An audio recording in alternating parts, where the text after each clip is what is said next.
अगली किस्त में आप देखेंगे कि प्रिशय सबकी बातों को नजरअंदाज करती हुई रोते रोते अस्पताल पहुंच जाती है।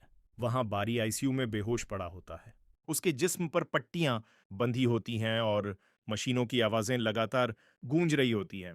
बारी को उस हालत में देखकर प्रिशय के कदम डगमगा जाते हैं।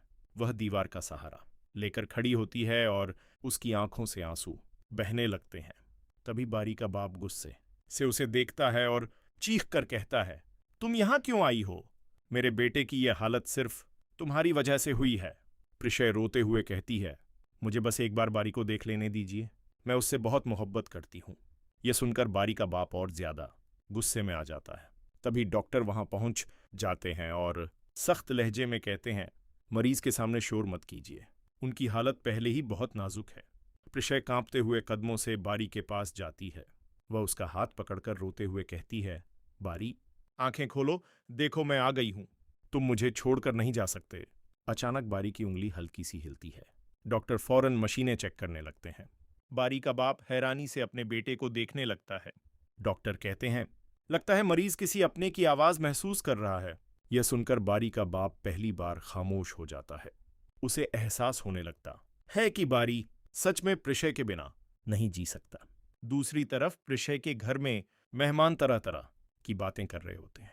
उसकी सौतेली माँ गुस्से में कहती है, मैंने पहले ही कहा था ये लड़की एक दिन हमारी इज्जत मिट्टी में मिला देगी। मगर प्रिशय की माँ उसे जवाब देती है, इज्जत मोहब्बत से बनती है, जबरदस्ती के रिश्तों से नहीं। इधर अस्पताल में अचानक बारी की हालत फिर बिगड़ने लगती है। मशीनें तेज आवाजें देने लगती हैं।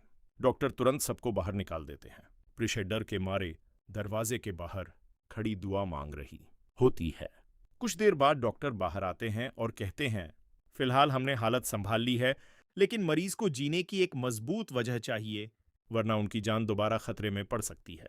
यह सुनकर बारी का बाप टूट जाता है। वह पहली बार प्रिशय के सामने हाथ जोड़कर कहता है, अगर मेरे बेटे को तुम्हारी जरूरत है तो उसे छोड़कर मत जाना। यह सुनकर प्रिशय हैरान रह जाती है। उसे यकीन नहीं होता कि वही इंसान जो हमेशा उसकी मोहब्बत के खिलाफ था, आज उसी से अपने बेटे की जिंदगी की भीख मांग रहा है। प्रिशय की आंखों से आंसू बहने लगते हैं। वह धीमी आवाज में कहती है, मैं बारी को कभी छोड़ना नहीं चाहती थी, मुझे हालात ने मजबूर कर दिया था।